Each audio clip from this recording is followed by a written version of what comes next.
भगवान का बृहस्पतिवार के दिन स्थापना हुआ और वहाँ पे ब्रह्मा जी मंत्र इत्यादि करने लगे और नरसिंह प्रतिमा वहाँ पे स्थापित करने लगे। नरसिंह देव ऐसा दिख रहे हैं मानो समस्त जगत को चाटेंगे, काल की अग्नि के रूप में स्वयं प्रकट हो गए और उनके हाथ पैर सब तरफ दिख रहे हैं। लग रहा है कि स्वर्ग लोक से मृत्यु लोक तक व्याप्त हैं। यहाँ तक कि डर के मारे सब लोग प्रार्थना भी नहीं कर पा रहे। तब देवर्षि नारद अपने पिता ब्रह्मा जी से सवाल करते हैं, भयानक क्यों लग रहे हैं? इनका अवतार तो अनुग्रह करने के लिए हुआ है, लेकिन सबके लिए भय हो रहा है। ब्रह्मा जी हंसते हुए कह रहे, ब्रह्मा जी को डर नहीं हो रहा। जो तत्व नहीं जानते मूर्ख मूर्ख लोग साक्षात भगवान को, जगन्नाथ को दारूमय रूप पे, लकड़ी रूप में देख के उनकी अवज्ञा करेंगे। यह सोचकर जिससे उनकी महिमा स्थापित हो, इसलिए सर्वप्रधान पश्चिम मंत्र से मैंने अभिमंत्रित, इसलिए तो ये प्रकाशमान है और इसलिए भयप्रद दुर्निरीक्ष रूप धारण करके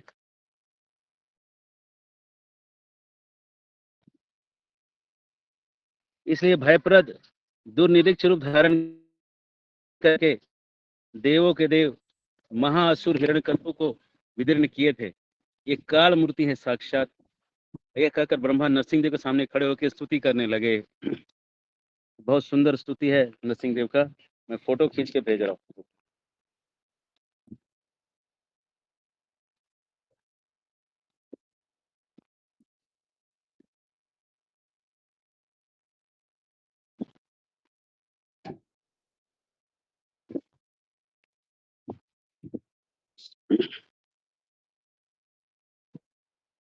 एक मिनट समय दीजिए, शेयर हो रहा है।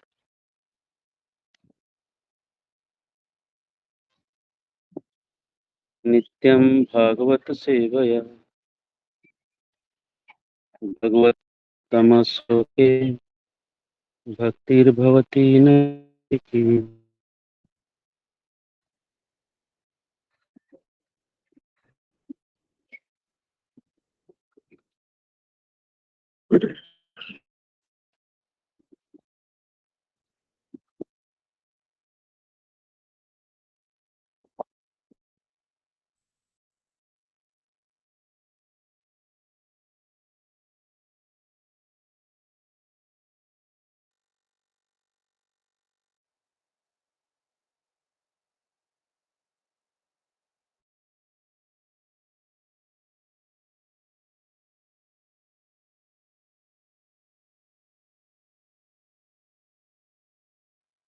चला गया ग्रुप में, अब मैं पढ़ रहा हूँ।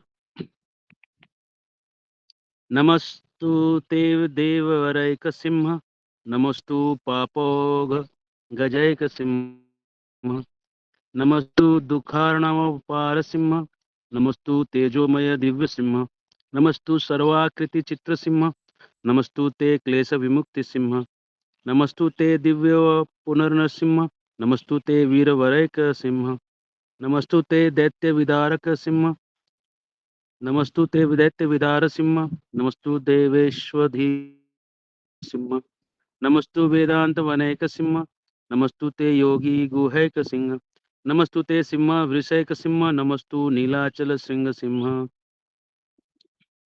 ये प्रार्थना कर रहे हैं कि हे देव, आप अलौकिक हैं, आपको प्रणाम है। आप योगीगण के हृदय रूपी गुहा में शयन करते हैं। हे अप्रतिम सिंह रूप, आपको प्रणाम है। आप महासिंहों के बीच में प्रधान सिंह हैं। नीलाचल शिखर पर विहार करने वाले महासिंह हैं। पुनः पुनः प्रणाम है। भक्तों को दुख के सागर से पार ले जाने वाले सिंहवत महापराक्रमी हैं।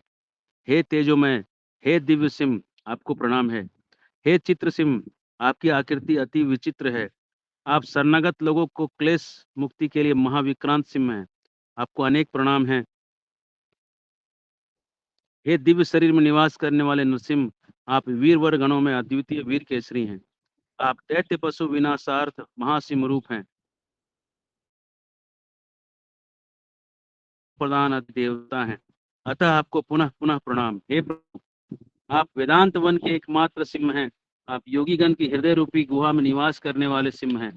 आप धर्म के ऊपर सवार सिंह हैं। आप नीलाचल पर्वत पे शिखर पे सिंह रूप हैं।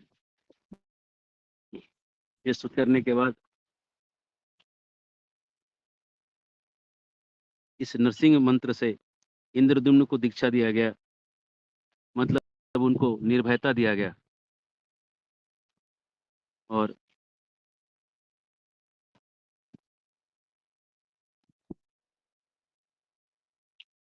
उसके बाद जितने भी डर वाले चीज हैं, दुष्ट ग्रह, राक्षस, डाकिनी, भूत, बेताल, पिशाच, सर्प आदि, ये दूर से ही भाग जाएंगे। यहाँ तक कि वो मंत्र के जपने वाले की तरफ देख तक नहीं पाएंगे, इतना ज्यादा शक्ति बढ़ जाता है। और इंद्रदुम्न ने देखा कि ब्रह्मा से मंत्र प्राप्त करते ही नरसिंह देव की भीषण मूर्ति, वो भावपूर्ण मूर्ति जो है, वो प्रशांत भाव धारण कर लिया जप करने से। और कमला देवी मतलब लक्ष्मी जी उनके हृदय कमल में विराजित हैं और नेत्र चंद्र और सूर्य के जैसे समुद्र उज्ज्वल हैं। हाथों पे चक्र और धनुष दिख रहा है। जंघों पे 2 हाथ उन्होंने अपने जंघों पे रखा हुआ है और 2 कमल के समान शोभित हो रहे हैं। और बहुत सुंदर उनकी आकृति, अट्टहास कर रहे, हंस रहे हैं और दिव्य रत्नों से उद्भासित हैं और योग में स्थित हैं। मतलब योग नरसिंह का दर्शन, लक्ष्मी योग नरसिंह का दर्शन किया एक। वही, और प्रभु दिव्य रत्नों को उज्ज्वल आकृति हैं और उनके ऊपर अनंत से हजारों फन लगाए बैठे हैं। और यह रूप देखे बहुत आनंद का अनुभव हुआ। और तब अब इनसे पूछेंगे कि इनका चरित्र बड़ा अद्भुत है। इतने अभी भयानक थे, इतने अभी कोमल दिख रहे हैं थोड़ी देर में, और दारूमय रूप में भी आ गए हैं। जैसे पहले मुझे कहा था कि जैसे दारूमय रूप प्रकट होगा, वैसे ही प्रकट हो गए। तो अब इसके बाद फिर ब्रह्मा जी से प्रश्न करेंगे कि भगवान की भगवान का मंदिर बन जाता है।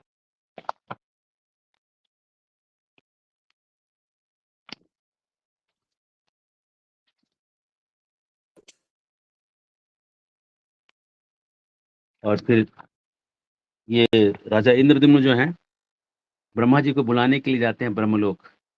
और ब्रह्मलोक जब जाते हैं तो वहां से आते आते मनवंतर पार हो जाता है।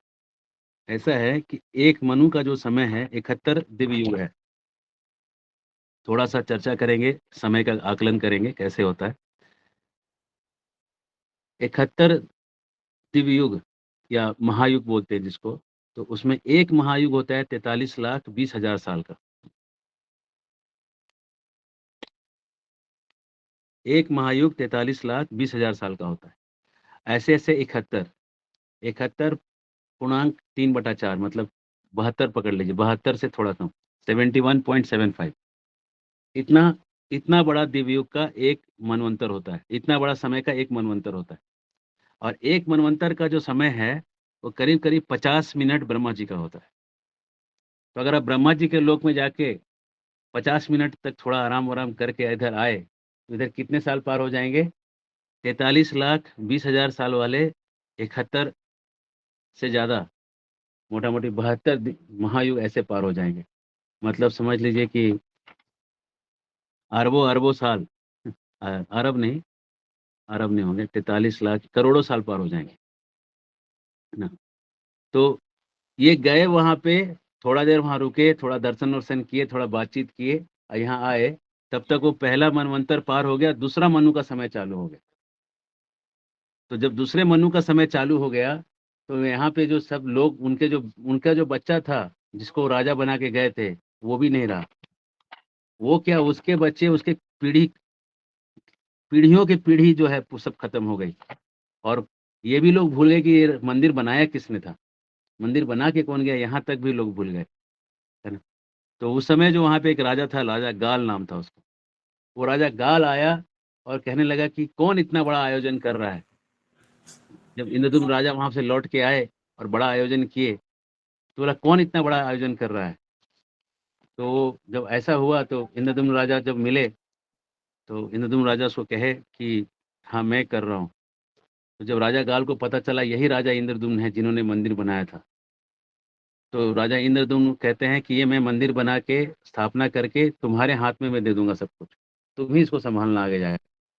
तो राजा गाल बहुत ही प्रसन्न हो जाते हैं। वो छोटा मंदिर में वो भी सेवा करते थे, लेकिन इतना बड़ा मंदिर में, तो इतना बड़ा मंदिर वहाँ बना के रखा था, लेकिन उसकी कोई सेवा इत्यादि नहीं होती थी, क्योंकि वहाँ पे उसका प उसके ऐसा कहते थे लोग कि इसके जो स्थापना करने वाले ब्रह्मलोक गए हैं ब्रह्मा जी को बुलाने के लिए। तो ब्रह्मलोक में इतने सारे सतयुग पार हुए, द्वापर, त्रेता, कली सब पार हुआ। कितने बार पार हुआ, 71 बार, तब जाके ये इधर इधर से लौट के इधर आए। तो ये बड़ा अद्भुत बात था। तो राजा गाल बहुत प्रसन्न हो गए कि हमको कह रहे हैं, तो बोले कि आप सभी सम्राटों के सम्राट हैं। विष्णु के भक्तों में आपसे श्रेष्ठ कोई नहीं है, और अगर आप ये चीज़ कर रहे हैं, तो मैं आपका बस दास हूँ, बस मुझे आज्ञा दीजिए मुझे क्या करना है। तो धरती के राजा उसमें गाल थे, तो गाल जो राजा थे, बहुत प्रसन्न हुए कि इतना बड़ा चीज़ जो है उनको दिया जा रहा है ना? तो यहाँ तक हम लोग देख चुके हैं। अब ये ब्रह्मा जी को लेके वहाँ पे ब्रह्मा जी बोले हैं कि तुम वहाँ चालू करो, मैं आ जाऊँगा। तो यहाँ पे उन्होंने सारा व्यवस्था किया, और व्यवस्था करके जो-जो चीज़ चाहिए वो सब चीज़ का वहाँ व्यवस्था हुआ। अब रथ का निर्माण चालू हुआ। हाँ, तो बहुत ही लंबा डिटेल है। अगर आपको रथ स्वयं बनाना है तो आप ये चैप्टर पढ़ सकते हैं। लेकिन बहुत ही डिटेल है। भगवान वासुदेव का जो रथ होगा, थोड़ा-सा हम लोग देखते हैं। तो 16 पहियों वाला है। जगन्नाथ जी जिस रथ पे चलते हैं उसके 16 पहिए हैं, और पहिए कितने बड़े हैं, हम खड़े हो जाएँगे तो हमसे भी ऊँचा जाएगा पहिया। इतना बड़ा पहिया है, एक-एक पहिया। ऐसे 16 पहिए, लकड़ी के बड़े-बड़े पहिए होते हैं, और 3 महीने में रथ, 3 महीने से भी कम समय में रथ बन के तैयार होता है। बलदेव जी का रथ 14 पहियों वाला, सुभद्रा जी का रथ 12 पहियों वाला है, और भगवान जगन्नाथ का रथ 16 हाथ विस्तार वाला। 16 हाथ उसका चौड़ाई, लंबाई सब 16 हाथ हो। बलदेव जी का रथ 14 हाथ का, और सुभद्रा जी का रथ 12 हाथ का। जगत के जो आसन हैं, उन्हीं का आसन वो रथ बनेगा। हरे कृष्ण। जो जगत को उठाता है, उसी को उठाना है। जो जगत को चलाता है, उसी को चलाना है। हरे कृष्ण। जगत को जो उठाता है, उठाता है उसे उठा। जगत को जो चलाता है, चलाता है उसे चला। दुनिया को जो घुमाते हैं, उन्हीं को आप घुमा रहे हैं। आप समझ रहे हैं कितना बड़ा चीज़ है। उनके बिना जगत का कोई आधार नहीं। इसके बाद ये जो रथ है, रथ के ऊपर अलग-अलग चिन्ह हैं, है ना? जगन्नाथ जी का रथ है, उस पे गरुड़ का चिन्ह है। बलदेव जी के रथ पे ताल, ताल मतलब एक दर्पण के बारे में कह रहे हैं। ताल की ध्वजा रहती है, वो चिन्ह होता है, ताल ध्वज कहलाते हैं। इस तरह से 3 रथों का निर्माण किया गया, तोरण लगाया गया, ध्वजा लगाए गए, और जगन्नाथ जी के रथ पे 100 वेग युक्त घोड़े लगाए गए। अब ये कह रहे हैं कि रथ की प्रतिष्ठा कैसे करनी चाहिए? रथ की प्रतिष्ठा होती है, तो 32 देवता आके रथ की प्रतिष्ठा करते हैं। हरे कृष्ण। उसके लिए एक यज्ञशाला बनाया जाता है।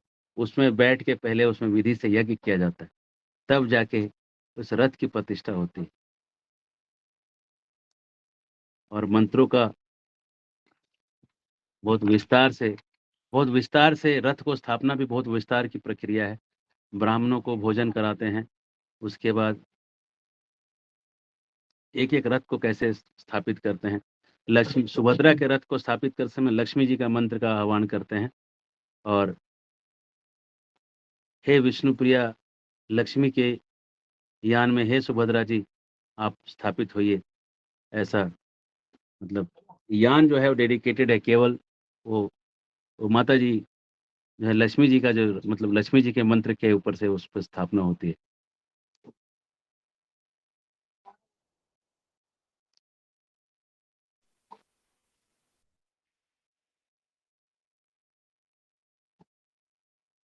और रथ का अगर धुरा भंग हुआ तो अनावृष्टि होगा। रथ अगर टूटता है तो क्या-क्या चीज़ें हो सकती है। रथ का अगर एक्सिल अगर भंग हो जाए, टूट जाए तो अनावृष्टि मतलब बारिश नहीं होगा। रथ का पीठ अगर भंग हो जाए तो प्रजा को भय होगा, जैसे कोरोना इत्यादि। चक्र अगर भंग हो तो षड्यंत्र का भय होगा। षड्यंत्र परचक्र गति होगा। चक्र के भंग होने से परचक्र गति होगी। और ध्वज अगर पतन हो जाए तो राजा का राज्य जो अन्य के द्वारा अधिकृत हो जाएगा। और प्रतिमा का कहीं भी अंग भंग हुआ तो राजा का मरण निश्चित। हरे कृष्ण। इसलिए ये भगवान का जो रथ है बड़ा गंभीर है। कहते हैं आग, गुरु और डीटी विग्रह, इनके सामने जब हम जाते हैं बड़े गंभीर रहना चाहिए, हल्के में नहीं लेना चाहिए उसको, है ना। देखिए कितना हल्का सा बात है लेकिन बहुत इसका गंभीर इसका। अगर रथ का ईशान कोण खंडित हो तो ब्राह्मणों के लिए भय होगा। रथ का अगर अक्ष भंग हो तो क्षत्रियों का नाश होगा। रथ का तुला भंग होने पे वैश्यों का नाश होगा। रथ की समी भंग होने पे शूद्रगण में भय उत्पन्न होगा। इसलिए वाद्यों को बजाते हुए स्नेह भाव से रथ चक्र को धीरे-धीरे चालित करना चाहिए। अरे रथ अगर विनष्ट हो जाए तो सभी जनपद वासीगण तथा सभी जनता का क्षय हो जाएगा। मतलब इसको बोलते हैं जीनोसाइड। रथ का विनाश हो गया तो हे राजन, इस प्रकार अशुभ उत्पात होने पर शांति कर्म होम इत्यादि सब करना चाहिए, है ना। कुछ हो गया तो उसका फिर उपाय भी है, ऐसा नहीं कि उपाय नहीं, है ना। और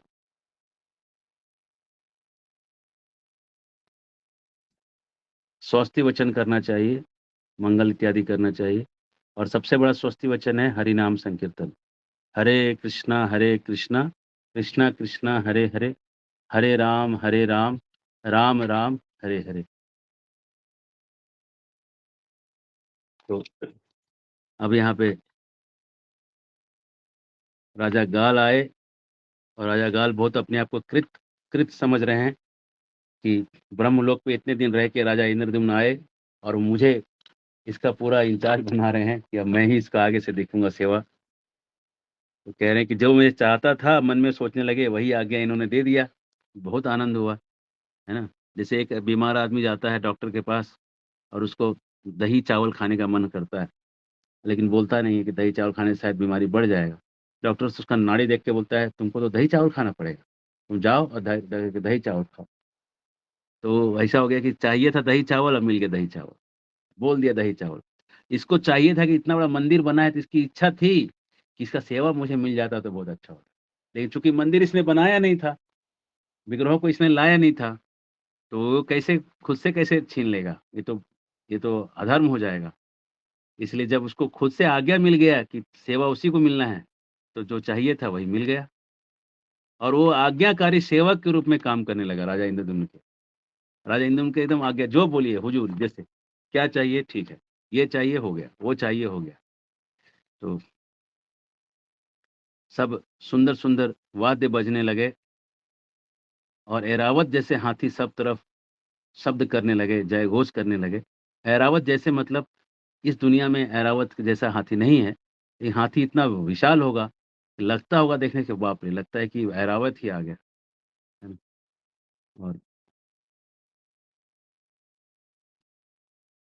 मंद-मंद वायु बह रही है, ब्राह्मणगण मंत्रों की स्तुति कर रहे हैं और उसके बीच में इंद्रद्युम्न राजा देवताओं के साथ देवताओं के विमानों को देख रहे हैं और वहाँ पे ब्रह्मा जी वहाँ पे पधारते हैं और उनकी स्तुति करते हैं।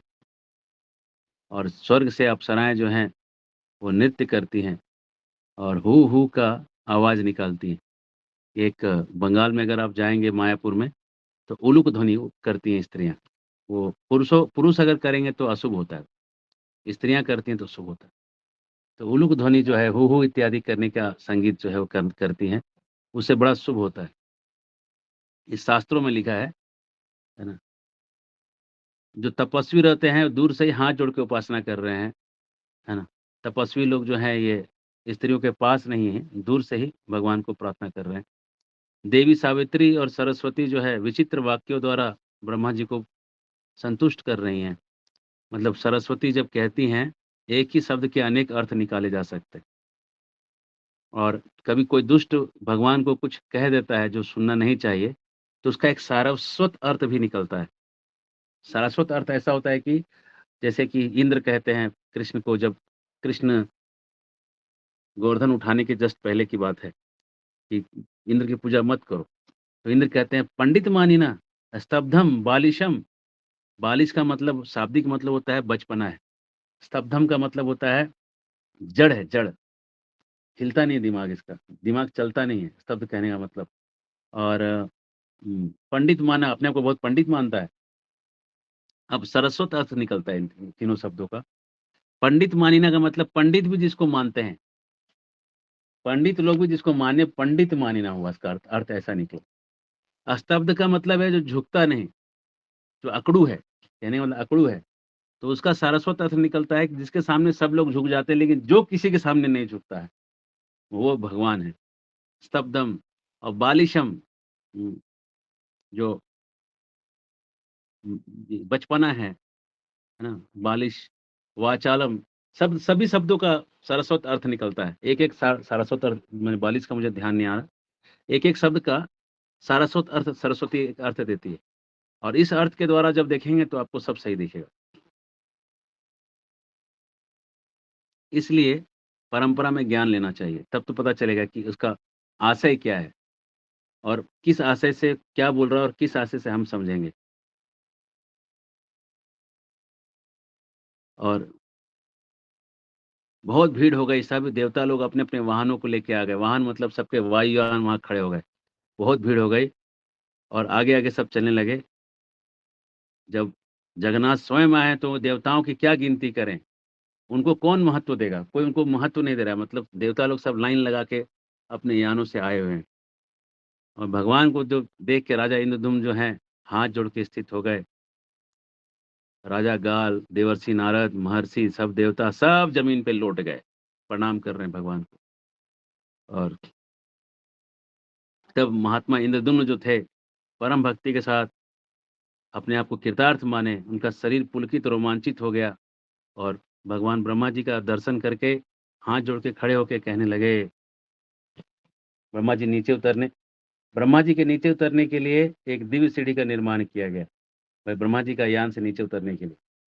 और उनका निचला सिरा पृथ्वी पे रखा गया और उनको कहा गया, आप इस रास्ते से अब आगे चलें। तब ब्रह्मा जी एक हाथ से दुर्वासा को पकड़े, एक हाथ से नारद को पकड़े और फिर चलने लगे, क्योंकि धरती पे चलने का, देवता लोग भी धरती पे चलते नहीं। अब ब्रह्मा जी तो देवताओं के भी ऊपर, अब ब्रह्मा जी को धरती पे चलना है, मतलब प्रैक्टिस वाला चीज़ है नहीं, है ना? तो देव दुर्वासा मुनि को और नारद मुनि को ऐसा हाथ में पकड़ के चलते। जैसे भगवान भी जब धरती पे चलते हैं, तो ऐसा गरुड़ जी पे एक हाथ रख के चलते हैं। ऐसे जब लीला करने आते हैं तब तो चलते ही हैं, लेकिन जब क्षीर सागर से जब आते हैं, तो ऐसा आप कहेंगे अच्छा, तो भगवान तो एक ही हैं, ऐसा वैसा ऐसा नहीं, लीला रूप में आपको समझना पड़ेगा। जिस लीला में जो शक्ति भगवान डालते हैं, उस शक्ति से उस लीला का आपको ध्यान करना होगा। तो आपके ध्यान से वो चीज़ बहुत, जैसे कि एक लीला है शंखाचूड़ को मारने की, शंखाचूड़ को मारते हैं भगवान। शंखाचूड़ को जब मारते हैं उसके, तो उस लीला को ध्यान करने से काम का जो प्रवाह है, खत्म हो जाता है। तो लीला को जितना आप ध्यान करेंगे, उतना आपका वो काम का जो उद्वेग है, खत्म होने लगेगा। हर लीला का एक स्तुति होता है, एक एनर्जी होता है, एक फल स्तुति होता है। उस लीला को जितना आप ध्यान करिएगा, आपको वो सब चीज़ें बहुत बहुत फ़ास्ट आनी चालू हो जाएँगी। वो सब, उस लीला से आपको बहुत ज़्यादा पावर मिलने लगेगा, केवल उसको ध्यान करने से। और ब्रह्मा जी ने जब देखा इतना बड़ा व्यवस्था है, बहुत प्रसन्न हुए। सारे ब्रह्म ऋषि लोग ब्रह्मा जी की प्रार्थना कर रहे हैं और जिधर भी वो देख रहे हैं, सबको हाथ जोड़े हुए देख रहे हैं। सब लोग उनको प्रार्थना कर रहे हैं। तो ब्रह्मा जी कहते हैं, हे इंद्रद्युम्न, तुम्हारा तो अप्रतिम सौभाग्य है। तुमने अपने भाग से सातों लोकों को वश में कर लिया है। इतने सारे लोग आए हैं, है ना? और सब मुझे आगे करके इधर आए हैं।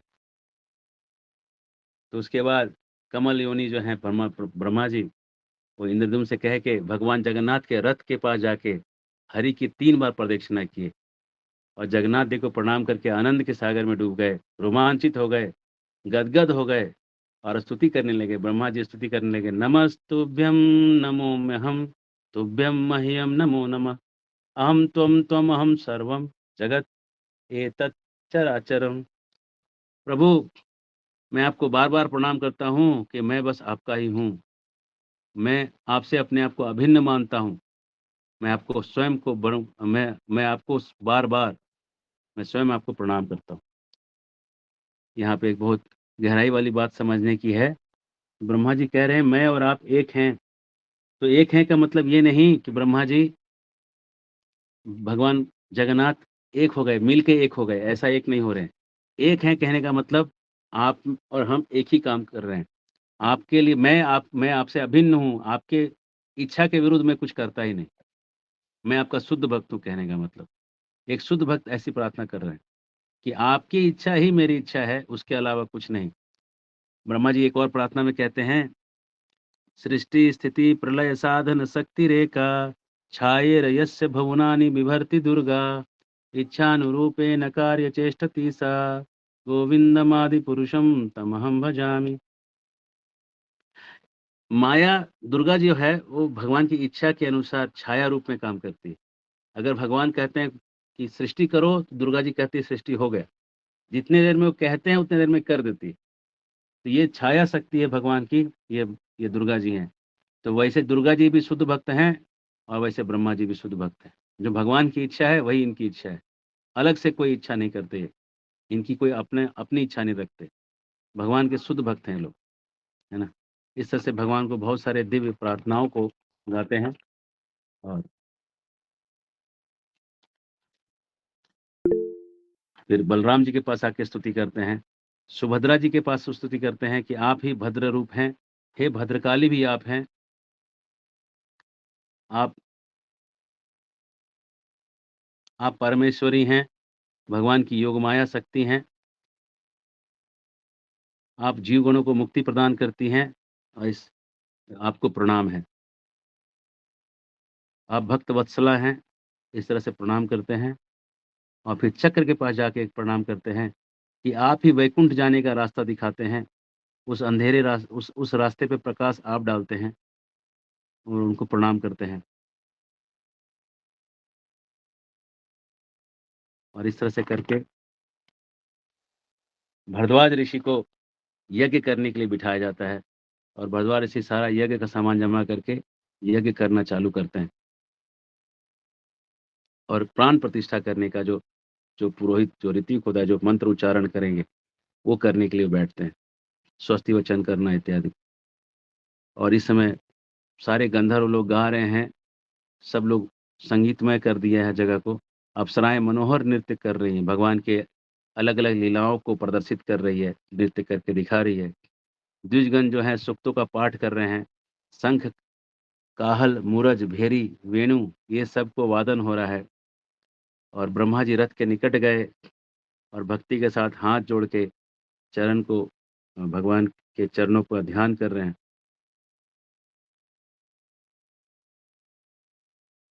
और भगवान को रथ से उतारने का कार्यक्रम चालू कर रहे हैं। उतार के मंदिर तक लेके जा रहे हैं और बीच-बीच में उन्होंने तकिए रखे हैं जहाँ पे उसको जगन्नाथ को उतार के, मतलब रथ पे हैं भगवान और रथ पे स्थापित किया है और वहाँ से अब उनको मंदिर में लेके जा रहे हैं और कह रहे हैं आप ही कृपा सिंधु हैं, मतलब उनको ले जाते समय उनकी प्रार्थना कर रहे हैं। जगन्नाथ को प्रार्थना करते हुए सब लोग जा रहे हैं। असंख्य लोग दोनों ओर खड़े होके चामर हिला रहे हैं, गिनती नहीं इतने लोग हैं।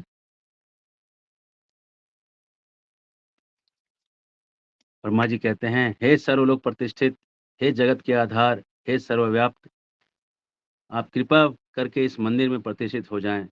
आप स्थिर भाव से रहें हे नाथ और आपके प्रतिष्ठा होने से हम सब की प्रतिष्ठा हो जाएगी। हम सब प्रसन्न हो जाएँगे।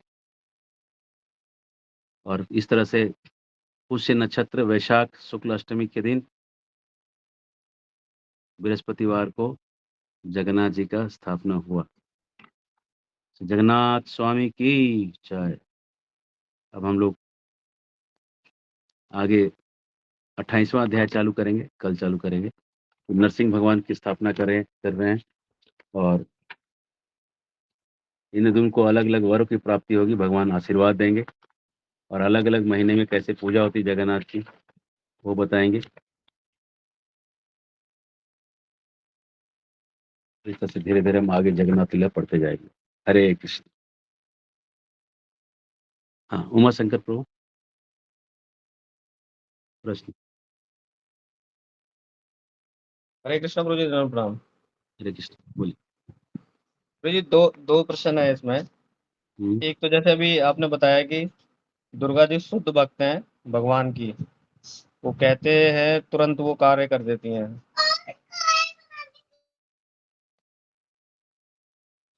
है ना? हुँ, हुँ, तो जैसे ये शुद्ध भक्त हैं, तो और जैसे रामायण होती है तो वहां पे वो परीक्षा लेने चली जाती है राम जी की, तो हुँ। वो लीला का पाठ है, वो लीला का पाठ है तो किस तरीके से है, थोड़ा ये समझ में समझाने के लिए एक बार बता दीजिए। फिर दूसरा प्रश्न है, पहले ये वाला बता दीजिए। वो तो लीला ही है ना। सती जो है, सती बहुत कुछ है उस लीला में सीखने के लिए।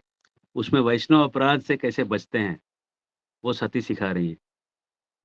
कि सती अगर किसी ने वैष्णव अपराध किया तो क्या करना चाहिए? उसका उसका जीव काट लेना चाहिए, उस व्यक्ति का। नहीं काट सकते हैं तो तो सुनने हैं इसलिए हमको सुसाइड कर लेना। नहीं सुसाइड कर रहे हैं तो वहाँ से उठ के चले जाना चाहिए। तो तीनों में सबसे आसान है उठ के चले जाना। नहीं, उसका जीव तो आप काट नहीं सकते हैं और सुसाइड तो करिएगा नहीं। तो उठ के चले जाना ही ऑप्शन है। वैष्णव अपराध को बहुत अच्छे से डिपिक्ट किया गया है, कैसे वैष्णव अपराध होता है। दक्ष के यहाँ पे जाके वो दिखाती है और सती एक गुरु है हमारी। वो सिखाती हैं कि वैष्णव अपराध हो तो हमको क्या करना चाहिए। दूसरा सती सिखाती हैं एक आदर्श पत्नी को कैसे रहना है ना? क्या चीज़ें नहीं करनी है और करने से फिर क्या होता है। अगर वो नहीं दिखाती तो हमको सीखने के लिए क्या मिलता? फिर अपने पे सीखना पड़ता। तो वो दिखाती हैं कि पति को बिना पूछे मायके नहीं जाना चाहिए, है ना? और वो चली गई, इसलिए देखिए इतना बड़ा बवाल हुआ, है ना? तो ये दूसरा चीज़ सिखाती हैं। तीसरा चीज़ सिखाती हैं कि पति पे एकदम कैसा अ, पति पे या गुरु पे कैसा हमको श्रद्धा होना चाहिए। जब शिव जी बोले कि ये भगवान हैं, तो हमको श्रद्धा होना चाहिए कि हैं। अब उन्होंने डाउट किया, तो डाउट का फल उन्होंने दिखाया कि डाउट करने से फिर क्या होता है। भगवान के अस्तित्व पे, गुरु के इस पे जब हम डाउट करते हैं, तब क्या होता है ना? तो ये सब चीज़ों को सती ने दिखाया। बड़ा सुंदर प्रसंग है वो तो, वन ऑफ माय फेवरेट प्रसंग, है ना? तो इसको मैं बहुत जगह कोट करता हूँ। हाँ। ये यहाँ पे मतलब एक प्रिंसिपल स्टेब्लिश कर रहे हैं ना। ये धर्म आचरण करने के लिए लोग जीते हैं। उसी को स्थापित करने के लिए लोग जीते हैं, उनका और कुछ काम नहीं रहता। ठीक है ना? हाँ, तो जो दूसरा प्रश्न ये था कि अब क्योंकि ये जानते हैं कि शुद्ध भक्त हैं भगवान के भी, बावजूद इसके वो भी शुद्ध भक्त थे, क्या नाम है उनका, चित्रकेतु महाराज, वो भी जा ही हुँ, रहे थे, हुँ। फिर वापस से उनको यहाँ पे फंसा दिया। तो कैसे मतलब ये शुद्ध भक्त आपस में, फिर यहाँ वैष्णव अपराध से बचने का प्रिंसिपल नहीं आया? और पार्वती अगले जन्म में, हाँ। वो देखिए, पार्वती कैसे सही है वहाँ पे देखिए। अगर पति का अपमान अगर पत्नी को समझ रहा है कि मेरे पति का अपमान हो रहा है, तो उसको वहाँ पे एकदम चढ़ के बोलना चाहिए। चाहे एकदम डायरेक्ट या सही, इनडायरेक्ट। उसको बोलना ही चाहिए। उसको लगा इसलिए वो बोली। लेकिन अब क्या हो गया, थोड़ा जजमेंट ज़्यादा हो गया, है ना? तो शिव जी जो कहते हैं कि अरे वो वैष्णव है, मैं वैष्णव हूँ, तू बीच में क्या आई? है ना? ठीक है? तो वो भी गलत नहीं है, चित्रकेतु भी गलत नहीं है। लेकिन जब वो श्राप दे दी, तो चित्रकेतु जो हाथ जोड़ लिए, उन्होंने एक अलग क्वालिटी, एक और हायर प्रिंसिपल निकाल के दिखाया, कि ऐसे चीज़ में हम भगवान का जो है सहन शक वैष्णव का जो परम शक्ति है, कि भगवान के कृपा से उनको सहन शक्ति मिल जाती है। तो सह गए वो, सह लिया उन्होंने कि आप असुर बनाइएगा, हम बन जाएँगे। तो बन गए, तो ये उनको अपेक्षा नहीं था कि ऐसा बन जाएँगे, ठीक है? तो भगवान के लीला में वो शुद्ध भक्त को उतना ही पता रहता है जो उसका रोल है। ऐसा नहीं कि पार्वती को पहले से पता था कि मुझे पता ही है कि मैं जब श्राप दूँगी तो ये सहन कर लेगा। तो योग माया से उनको भी उतना ही पता रहता है, जितना उनको जानने ज़रूरी जानने के लिए। सब पता रहेगा तो लीला कैसे, भगवान खुद भूल जाते हैं कि भगवान हैं, तब तो लीला कर पाते हैं। नहीं तो किसी को कंधे पे चढ़ने कैसे देंगे, है ना? जी प्रभु जी। ठीक है ना? तो योग माया शक्ति से होता है, उसको कितना पता रहना चाहिए, वो भगवान की योग माया शक्ति उतना ही पता लगाती है। और बहुत ब्यूटीफुल सेक्शन है वो, बहुत ही सुंदर सा एक वृत्तांत है, जिसमें कि बहुत सारे धर्म की चीज़ें एक जगह पे हम लोग सीखते हैं। पहला है कि सबसे बड़ा चीज़ मैं उसमें वहाँ सीखता हूँ, शिव की महिमा, कि शिव जी वहाँ बैठ के प्रवचन कर रहे हैं वैराग पे, पत्नी को गोद में बिठाए हुए, और किसी को दिक्कत नहीं। कपिल मुनि बैठे हुए हैं, ब्रह्मचारी हैं, वहाँ पे 4 कुमार बैठे हैं, नारद बैठे हैं, किसी को कोई समस्या नहीं। मतलब ये ये शुद्ध भक्त लोग कितने, इनकी सभा में कभी क्या कभी भाग्य हुआ तो कभी बैठने का भाग्य, अहो भाग्य होगा तो हम लोग बैठ पाएँगे। ऐसी सभा में बैठने का, ऐसे भक्तों के साथ उठने-बैठने में क्या भाग्य होगा? अहो भाग्य होगा तो ऐसा भाग्य होगा। ऐसे भक्तों को हम लोग देख पाएँ, कि जो दूसरे के अंदर के गुण को कितना प्रोमिनेंटली देखते हैं, है ना? और चित्रकेतु हँसे इस बात पे कि ये केवल भोले बाबा ही कर सकते हैं, दूसरा नहीं कर सकता, ठीक है ना? बस उस एक हँसी के ऊपर से मिसअंडरस्टैंडिंग हो गई और वहाँ पे श्राप हो गया। तो बड़ा ये सुंदर प्रसंग है एक्चुअली, ठीक है? जी प्रभु जी, थैंक यू प्रभु जी। हरि बोल। हाँ, एक प्रश्न है रिटन में आया है, उसको देखते हैं। इन कॉल मैसेजेस, वैष्णव अपराध हो रहा है, ये कैसे पता चलेगा? जैसे कोई भक्त है जिनसे हमारी प्रति गलती हुई है, उन्होंने हमारा अपमान किया और अब ये वो मान भी नहीं रहे हैं कि उनकी गलती है, और बहुत सम्माननीय है हमारे लिए प्रभु।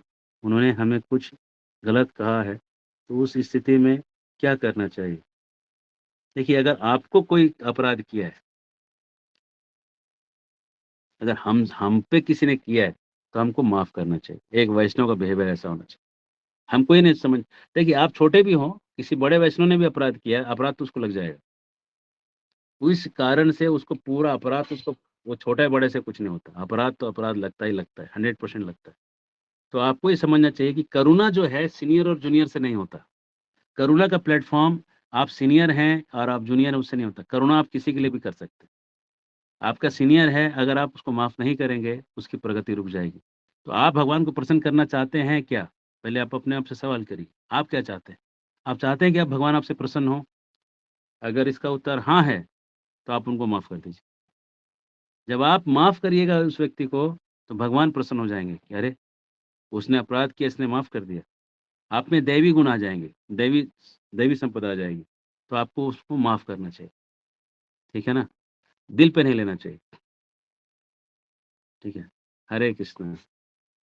ये सोनाक्षी माता जी ने आपसे प्रश्न किया था। ठीक है माता जी? ठीक, हरे कृष्ण। हमको माफ़ कर देना चाहिए, और अगर हमने किसी का अपराध किया है, तो हमको उससे माफ़ी माँग लेना चाहिए। क्योंकि जब तक आप उसको माफ़ नहीं करिएगा, तब तक वो भगवत धाम नहीं जा सकता। आपको माफ़ करना ही चाहिए, क्योंकि इससे भगवान विष्णु प्रसन्न होंगे, माफ़ करने से। ठीक है? बहुत सारे प्रश्न हैं, किसको पहले लूँ?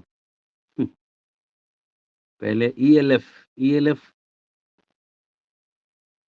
ईएलएफ पता नहीं कौन है? प्रश्न है? ईएलएफ शॉर्ट फॉर्म आ रहा है यहाँ पे।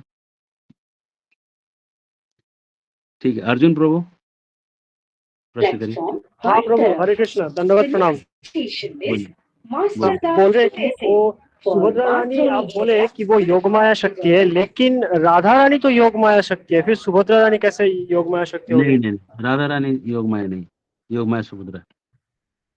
राधा रानी योग माया नहीं है, राधा रानी जो है भगवान की आराधनी शक्ति। ओ, ठीक है, हरे कृष्ण। अच्छा अच्छा, हरे रवि कृष्ण। रवि प्रभु हरे कृष्णा प्रभु जी। जी। प्रणाम प्रणाम। प्रभु जी, आपने एक जो वर्ड की मीनिंग बता रहे थे, तो मतलब एक वर्ड के मतलब एक तो सार्थक मीनिंग होगा जो उस वर्ड का जो मीनिंग होता है, तो दूसरा क्या होगा? मैं थोड़ा वहाँ कंफ्यूज हूँ। सारस्वत, सारस्वत, सारस्वत मतलब सरस्वत? होता है सरस्वती के द्वारा दिया हुआ मीनिंग। मतलब जब वो रियल भगवान मीनिंग। की, जब कहीं भी अगर कोई भगवान की निंदा करता है ना, तो उसको सरस्वती सुन नहीं सकती, क्योंकि सरस्वती उसके अंदर वाक शक्ति है। वाक शक्ति तो सरस्वती है, जिससे कि वो निकल रहा है। हाँ, यस। तो सरस्वती उस अर्थ में उसको बोलती नहीं, सरस्वती उसको अपने अर्थ में बोलती है। अरे ठीक ठीक है है। ना? या ठीक। ये ओनली उसी कंडीशन में होता है जब ये भगवान के प्रति कुछ अपराध होता है। हाँ, हाँ, हाँ, तभी, ओके। तभी निकलते। मंगल माता जी। हरे कृष्ण प्रभु जी, दंडवत प्रणाम। सब भक्त जन दंडवत प्रणाम। प्रभु जी, काफी दिन हो गया, मैं वही ये क्वेश्चन पूछना था, आज भी आपने बताया। जैसे कि आपने बहुत सुंदर से बताया कि जो सपोज हमारे चरण मतलब कोई भक्तों के चरण में अपराध हो, वो भक्त वो जो अपराधी को क्षमा कर दे, वो क्षमा करना चाहिए, नहीं तो उसका प्रगति रुक जाएगी। और हमें कृष्ण को प्रसन्न करना है तो हमें उसको माफ कर देना चाहिए, जो जिसके चरण में हुआ है। तो प्रभु जी बहुत अच्छे से ये मतलब ये सभी को समझना चाहिए। हम जैसे छोटे मोटे भक्त अपराध कर लेते हैं, पर सामना वाला माफ नहीं किया तो प्रभु जी हम बार बार माफी मांगे। मतलब सपोज छोटा अपराध होता है, या उनको एक सीनियर को खुशी नहीं है कि हम जूनियर है उनके, कि आपको खुशी नहीं है कि ये सब मत करो, सपोज हमने गलती से करा, तो प्रभु जी यही है था कि उनको माफी मांग लिया, वो माफ नहीं करते। तो जब वैष्णव माफ नहीं करते हैं तो उसका दूसरा तरीका है कि फिर नाम नाम में शरण लीजिए, और बहुत लंबा अगर आप नाम जपते रहेंगे तो फिर भगवान उसको माफ कर देंगे, तो या वैष्णव भी आपको माफ कर देंगे आखिर में जाके। कोई भी चीज जो है ना परमानेंट नहीं है, उसको हाँ जी, लॉन्ग रन में सब चीजें सेटल हो जाती। समय जो है बहुत बड़ा हीलर हाँ जी, है ना। जी। भगवान और एक उसको भी प्रेरणा देते हैं, उसको भी प्रेरणा देते हैं। कभी कभी ऐसा लगता है कि अचानक किसी का ख्याल आता है कि अरे वो व्यक्ति मेरे साथ ऐसा किया, तब जैसे ही जी, ख्याल आता है तो उसको छोड़ देना चाहिए कि चलो मेरे साथ किया ना, मैं माफ करता हूँ। जब मैं बिल्कुल। माफ कर दिया तो मेरे से मेरा सेटल हो गया स्कोर, समझ रहे हैं ना। हम्म, जी अपना जी स्कोर प्रभु। सेटल रखिए। ये क्वेश्चन और दो तीन माता जी का था और प्रभु जी। खाली वैष्णवों के साथ ही नहीं, आपके साथ कोई भी बचपन में एक टीचर ने बहुत पीटा होगा, कान ऐंठा जी होगा, किसी ने आपसे 150 रुपया उधार लिया होगा और पैसा नहीं लौटाया होगा, अब प्रभु जी, आप हम सबको याद जी, नहीं रखते प्रभु जी, और हमारे हाँ, कोई हमें कोई मारे हम भी कोई हाँ, तो खुशी उसको माफ कर नहीं दीजिए, करते उसको हैं। छोड़ दीजिए, आप माफ कर दीजिए, सेटल कर दिया भाई, वो 150 रुपये के लिए कहाँ आप सेटल करते रहिएगा, ठीक है ना। यही प्रभु जी की हम यही सोचते कि हाँ हम तो थोड़ा रूपा जी की कृपा से समझ गई, वो समझ नहीं रही है तो मुझे गाली दे, कुछ भी करे, नो प्रॉब्लम। हाँ वही है ठीक, प्रभु। हाँ इसको थोड़ा प्रभु दूरी रख सकते हैं, कीप ए डिस्टेंस। जी, ऐसे और किसी का था प्रभु जी, और मेरा तो क्वेश्चन में ये अपराध वाला मैं आपको पहले भी पूछी थी प्रभु जी। जैसे कि हम एक जगह हमें साथी में भक्ति करते हैं, और एक डिवोटी को ज्यादा काम दिया जा रहा है, सेवा, तो वो मना करना कि मैं ये सेवा नहीं, मैं 4 सेवा नहीं, मैं 1 सेवा करना चाहूंगी या 2, ये गलत है क्या प्रभु जी? नहीं, गलत नहीं। किसी को बोलेंगे डेटी ड्रेसिंग करो, प्रीचिंग करो, लड़कियों नहीं, को क्लास नहीं, करो, बहुत सारे नहीं, काम। नहीं, ये बहुत इंपॉर्टेंट चीज है, आपने सवाल किया। व्यक्त करना आपको आना चाहिए, अपने आप को व्यक्त करना सीखिए। व्यक्त करना नहीं सीखिएगा तो आप जो है नहीं चल पाइएगा लंबा समय, आप अपराध करिएगा, अपराध हाँ करके फिर जी। आपकी भक्ति का नाश हो जाएगा। आप व्यक्त करिए, आपको कुछ चीज कचोट रही है उसको व्यक्त करिए, मैं इतना ही करूँगा, मैं बस इतना ही। ये बोलने तो से वो कोई अपराध नहीं, मन नहीं, नहीं, में नहीं, कोई अपराध नहीं, नहीं, कोई अपराध नहीं, मन में इसमें बहुत कोई रेस्पेक्ट है कि हम यही नहीं, बोलते नहीं, जो भी मन में कचोटता है उसको बोलना चाहिए, व्यक्त जी। करना सीखिए, एकदम सीखिए, सबको सीखना चाहिए, भक्तों को व्यक्त करना सीखना है, हाउ टू एक्सप्रेस, अपने आप को व्यक्त करना सीखिए। जो चीज ज्यादा हो रहा है वहां पे रोकिए, रोकिए सामने वाले को, अपने लाइंस खींचिए बहुत क्लियर कि मेरे लाइंस है लाइफ के, कि भाई मैं बच्चों को शाम में स्कूल से लेके आती हूँ तो मैं ही लाऊंगी, इसका मंदिर में सेवा कर रही हूँ, इसका मतलब ये नहीं कि अब बच्चे जो है कोई अपने से आ जाएंगे चल के, मतलब जो भी आपके लाइंस है आप अपना लाइन अपने जीवन का खुद खींचिए, ये समझ प्रभु रहे हैं। जी मेरी था कि बच्चों को स्कूल लेना लाना हमारा साधना भी है, जगन्नाथ जी का सेवा है, हाँ, हमारा इतने सारे काम के तो आप बावजूद। एकदम एक बस हंस के बोल सकते हैं प्रभु जी मेरे पास इतना ही समय है, मैं इतना ही कर पाऊँ। प्रभु जी मुझे हाँ, डेटी ड्रेसिंग का देते हैं, कपड़ा डिजाइन का देते हैं, मैं बोला कि हाँ ये मेरे लिए सही है। फिर प्रीचिंग के लिए पीजी बोलते हैं कि वो बहुत सारे लड़कियां जो सारे रहते हैं उनको प्रीच करना है। नहीं तो आप इतना देखिए कैसा है, आप आपको जो ज्यादा लग रहा है आप उसको व्यक्त करना सीखिए, आप मैंने व्यक्त बहुत करना सीखिए कि देखिए मैं इतना ही कर पाऊँ। आप जब तक व्यक्त करना नहीं सीखिएगा आपका कभी भी दुखों का आपका अंत नहीं होना है। आपके दुखों का सॉल्यूशन भगवान भी नहीं कर सकेंगे। समझ गई प्रभु आपको जी। आपको खुद ही व्यक्त करना सीखना होगा, ठीक है ना? जी, जी प्रभु। हम हरे अक्टूबर को आएँगे प्रभु जी आपके पास, प्रभु जी और हम बच्चे। एकदम आइए। तो प्रभु और जी बुक्स का ना क्या हुआ? प्रभु जी चले गए मेरठ और मैं प्रभु जी वो पोस्टल को तो नहीं जा पर्सनली पाई। बोलिए, अभी ग्रुप में बोलने का जरूरत नहीं है। आपका बुक्स का जो भी है वो मैसेज कर दीजिएगा मुझे, ठीक है? प्रभु जी, अरे ठीक थैंक यू प्रभु जी। हरे ठीक है, यहीं रुकते हैं। शिल प्रभुपाद की जय। गौर भक्तवृंद की जय। पिता है गौतम हरे हरे बोल।